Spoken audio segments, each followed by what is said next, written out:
Ukrainian defenders replenished the exchange fund with prisoners. 2 Russian attack aircraft were captured. A so-called homemade bong for smoking marijuana was found next to them. When a Ukrainian soldier called them drug addicts, they replied that they were allowed to do so by their deputy commander for political work. In the Kupyansk sector, the Russian army is trying to advance actively. However, there are areas of the front where there has been no advance for more than 2 months. The footage shows work on the positions of the Russian armed forces in the forest west of Lyman 1. Russian troops launched their offensive in the southern direction, but since mid-July they have not been able to move to the next forest area. Russian positions and equipment are under constant fire control of the Ukrainian armed forces.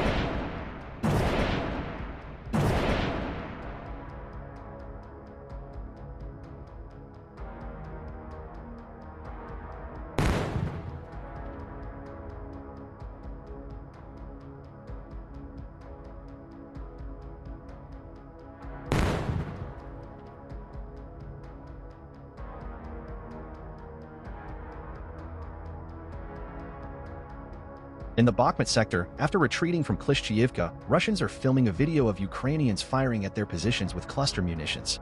This is happening to the north of the village. Now all the logistics roads leading to Bakhmut are controlled by the Ukrainian army with drones and artillery. For Russia, holding positions in Bakhmut means the inevitable utilization of its own army. Soledar also has no safe supply routes for the Russians. The only way is through Bakhmut, and the entire road, as already mentioned, is under fire control.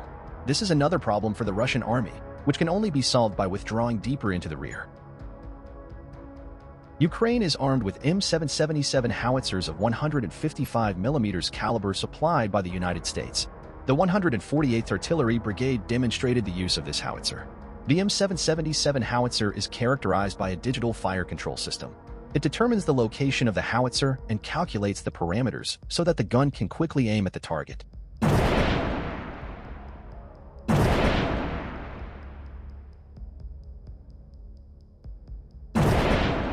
The military also demonstrated the Panzerhaubitze 2000.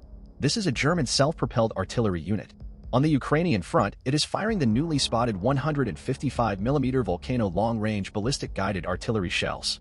The Volcano 155BR is a fairly versatile projectile with a range of up to 50 kilometers and is equipped with a multifunctional fuse.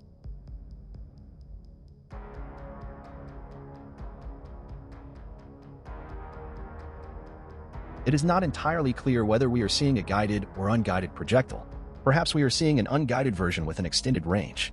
Please direct any anger over this confusion to Leonardo and Deal, who decided to give 2 different projectiles the same name.